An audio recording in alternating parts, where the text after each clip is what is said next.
Sino po ang isa sa mga apostol, kapatid na Leo, na inilagay ng Panginoong Diyos para pangunahan at pamunuan ang Iglesia ni Cristo noong unang siglo? Si Apostol Pablo, kapatid na Glenn at mga kaibigan.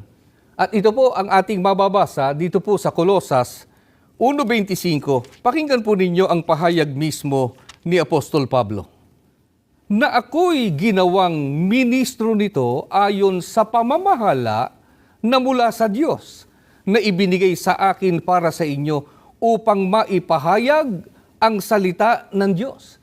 Mga kaibigan, ang Panginoon Diyos po ang gumawa o nagtalaga kay Apostol Pablo upang mamahala sa Iglesia ni Cristo noon sa dako po ng mga hintil. Kaya mula pa po noon, maging hanggang sa panahong Kristiyano, ay patuloy po ang patakaran ng Panginoon Diyos na siya po ang naglalagay ng mamamahala o mangunguna sa kanyang bayan. At katulad din po ng mga naunang sinugo ng Panginoon Diyos, ang ipinamahala po ni Apostol Pablo sa mga kaanib sa Iglesia ni Cristo noon ay ang mga salita o kalooban ng ating pong Panginoon Diyos.